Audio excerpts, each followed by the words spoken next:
विक्रम वेदा नामक पिक्चर ख़त्म करके तमिल में जब मैं सोच रहा था कि मैं कौन सी पिक्चर बनाऊं, उस वक्त किसी ने मुझसे आके कहा कि भाई नंबी नारायण नामक एक इसरो साइंटिस्ट हैं, ये 2016 की बात है, वे बहुत अच्छे हैं।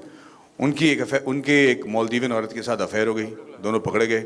उन्होंने इंडिया की जो रॉकेटरी सीक्रेट है उसको पाकिस्तान को बेच दिया, जिसकी वजह से उनको जेल में डाला गया, टॉर्चर किया गया। इंटरोगेशन के दौरान लगभग उन्हें जान से मार दिया गया।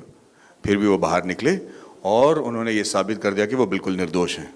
तो मैंने कहा बढ़िया है यार, good looking ISRO scientist, Maldivian औरतें, तो ये पुअर मैन जेम्स बॉन्ड की फिल्म बनेगी। तो हम इस तुच्छ और बहुत ही नीच इरादे के साथ मैं नंबी नारायण साहब से मिलने त्रिवेंद्रम चला गया। जिस वक्त मैं उनसे मिला, उस वक्त जैसे मुझे किसी ने जोर से चाटा मारा हो, क्योंकि नंबी नारायण से मिलने के बाद माधवन आफ्टर नंबी नारायण एक अलग ही इंसान बन गया। वो मुझसे कह रहे थे कि ये ऐसे इल्ज़ाम मुझ पर कैसे लगा सकते हैं, ये कैसे कह सकते हैं कि मैं देशद्रोही हूँ, ये केस को देखो, हम कहाँ थे, ये औरत कहाँ थी, ये वो।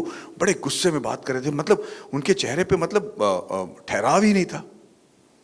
मैंने कहा साहब आप इतना गुस्सा क्यों हो रहे हो, आपको तो मतलब निर्दोष साबित कर दिया गया, कोर्ट ने कह दिया कि आप निर्दोष हैं। और उन्होंने कहा खाक पता है यार, तुझे पता है, मुझे पता है, कोर्ट को पता है, पर आज भी आप मेरा नाम गूगल में डाल के देखो आता क्या है। और वो सही कह रहे थे। जब मैंने गूगल में उनका नाम डाला तो आया कि इसरो स्पाई केस नंबी नारायणन। इसकी मैंने स्टडी की और 7 महीने लगा मुझे वो स्क्रिप्ट लिखने के लिए। अपनी बाकी की ज़िंदगी के बारे में बात करना शुरू किया।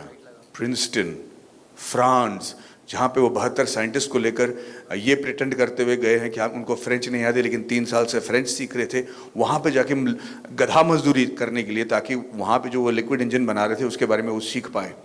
स्कॉटलैंड में जाकर 400 मिलियन पाउंड के सामान ले आना।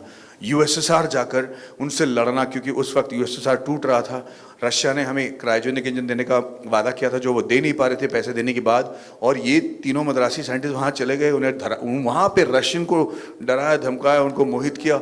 दिन में उनसे बातें कर रहे थे और रातों रात उड़ान एयरलाइन को मतलब पैसा देकर उन्होंने क्रायोजेनिक इंजन वहाँ से कैसे स्मगल करके वहाँ पाकिस्तान इंडिया लाए। मैंने कहा यार मैं तो यहाँ एक छोटे से James Bond, cheap James Bond की फिल्म बनाने आया था, यहाँ तो आप जेम्स बॉन्ड के बाप निकले।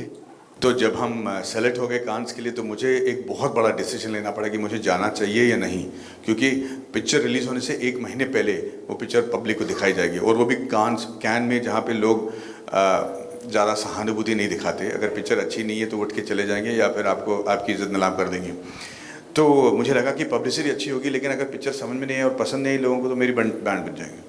फिर भी हमने कहा कि यार इतनी दूर पहुंच गए हैं, जो लोग कर ही लेते हैं। और जब पिक्चर दिखाई जा रही थी, मैं बाहर बैठकर बहुत प्रे किया हूँ। मुझे सिर्फ ये डर था कि जितने लोगों ने मुझ पर भरोसा करके ये पिक्चर को वहाँ इंटरनेशनल इसका जो प्रीमियर करवाया है, कम से कम उनको मैं एम्बैरस ना करूँ, क्योंकि इतना दूर ले जाके इंडिया पिक्चर दिखा के आप एम्बैरस कर दोगे तो मतलब इससे बड़ा ये नहीं हो सकता। बट थैंकफुली जब वो पिक्चर रिलीज़ हुई और पिक्चर ख़त्म हुई तो सब उठकर ताली मारने लगे, और कुछ 10 मिनट तक लगातार उन्होंने ताली मारा। मुझे नहीं पता कि वो मेरे लिए ताली मार रहे थे या मेरे एक्टिंग के लिए मार रहे थे, लेकिन मुझे यकीनन पता है कि वो नंबी नारायण साहब के लिए मार रहे थे। देखिए हकीकत ये है कि Baahubali 1, Baahubali 2, RRR, KGF 1, KGF 2 and Pushpa, ये फिल्में हैं जो हिंदी फिल्मों से ज़्यादा कमा पाई हैं, और वो इसलिए शायद इनकी fan followings all over India रहे हैं और ये बड़े स्केल पे बनी है। पर इसका मतलब ये नहीं कि हिंदी फिल्में नहीं चली हैं। जैसे आपने खुद ही कहा, गंगूबाई से लेकर कश्मीर फाइल से लेकर ये भूल भुलैया तक, वो भी बड़े बड़े हिट, और छोटे मोटे हिट नहीं, बड़े बड़े हिट हुए हैं। पर मुझे लगता है कि ये जो कोविड एरा के बाद लोगों की फितरत बदल गई है ना, तो वो स्क्रिप्ट्स अगर कोविड प्रूफ नहीं है, मेरा मतलब ये है कि कोविड के बाद ना लोगों का सहन शक्ति कम हो गया है, पेशेंस कम हो गया है। तो स्क्रीन प्ले में जो पेसिंग की ज़रूरत होती है, जो रिसर्च की ज़रूरत होती है, जिसकी वजह से लोगों को लगता है कि फिल्म जल्दी से आगे बढ़ रही है, वो शायद फिल्मों में न होने की वजह से फिल्में नहीं चल रही होंगी, ये मेरा मानना है। दूसरी बात यह है कि ये सारी फिल्में जो चली हैं, उसमें जैसे मैंने पहले बताया था, सारे एक्टरों ने बहुत हार्ड वर्क किया। आप RRR देख लीजिए तो आप एक्टरों की वजह से आप कहोगे कि यार ये पिक्चर इतनी अच्छी है। चाहे वो पुष्पा हो जाए, जहाँ पे उन्होंने टोटली कैरेक्टर मेंटेन किया है थ्रू आउट, क्योंकि अल्लू अर्जुन कमाल के दिखने के हैं, अच्छे डांसर हैं, पर उस फिल्म में उन्होंने वो कैरेक्टर मेंटेन करते हुए रोमांस किया है, डांस भी किया है। तो मुझे लगता है कि ये जो एक्टर के साथ जो कमिटमेंट है, जहाँ पे पिक्चर 3-4 महीने के अंदर नहीं बनते लेकिन सालों में लग जाते हैं, उसको लोग ज़्यादा देखना पसंद कर रहे हैं। कोविड के दौरान आपने फिल्म को क्यों नहीं रिलीज़ किया, वो इसी वजह से, क्योंकि जो हम इसका इफेक्ट स्क्रीन पर देख पाएंगे वो हम OTT पे बिल्कुल नहीं एहसास कर पाएंगे। और ये सिर्फ फिल्म के साथ नहीं बल्कि नंबी नारायण साहब के साथ भी नाइंसाफ़ी होगी। इसीलिए जिस जुनून के साथ हमने पिक्चर बनाई थी, और मैं आपको बता दूं कि ये पिक्चर किसी भी तरीके से लॉजिकल नहीं है।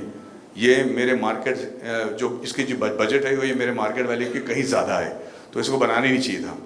मैं इसलिए इस फिल्म को लिखना शुरू किया क्योंकि मैं इनके सब्जेक्ट के बारे में जानता था, टेक्निकल नॉलेज है, इंजीनियरिंग में इंटरेस्ट है, एरोस्पेस में इंटरेस्ट है, तो मैं इनके इंजन की खासियत समझ पाया और उसको समझाने में मैं अपने आप को काबिल समझता था कि मैं सीन ऐसा लिख पाऊंगा कि पब्लिक समझ जाए। अगर वो रॉकेट साइंस ना भी समझें, ये समझ जाएंगे कि इसका इम्पैक्ट क्या है, पर अगर नासा वाला साइंटिस्ट इस पिक्चर को देखे तो उसको समझ में आ जाएगा कि नंबी नारायण ने क्या तीर मारा है, उसको क्रिंज नहीं करना पड़ेगा। तो इस फिल्म में हमने कई चीज़ें की हैं जो मैं मानता हूं कि आज तक किसी भी फिल्म में नहीं हुआ हो, और इसके लिए मैं आपको बता दूं पहले कि ये क्या चीज़ें हैं। सबसे पहले तो इस फिल्म को हमने 3 लैंग्वेज में लगातार शूट किया है, इंग्लिश, हिंदी और तमिल, और इसको हमने 8 कंट्रीज़ में शूट किया है। हमारे सारे आर्टिस्ट हर लैंग्वेज बोलते थे, और हमने लाइव साउंड शूट किया और 50 साल दिखाया है, जो आज तक किसी फिल्म में किसी ने नहीं किया हो। दूसरी बात, इस फिल्म में हमने जब किरदार निभाया तो हमने 29 साल की उम्र से लेकर 80 साल की उम्र तक के इंसान की मैंने वो दिखाई है, लुक दिखाई है। और इस लुक में हमने थोड़ा भी प्रोस्थेटिक नहीं यूज़ किया, यानी कि कोई चिपकाई हुई दाढ़ी नहीं, कोई विग नहीं, कोई वजन जो है पैडिंग की वजह से नहीं दिखाया गया, पतला दिखाने के लिए हमने ग्राफिक्स नहीं किए। 2.5 साल की रिसर्च किया था मैंने, अपना जबड़ा तोड़ाया था ताकि मेरे दांत नंबी नारायण साहब की तरह लगे। पर ये हमने 2.5 साल के रिसर्च के बाद पूरी तैयारी के साथ, पूरी सुरक्षा बरकरार रखते हुए हमने ये सब किया है, जो आज तक मुझे नहीं लगता किसी ने किया हो।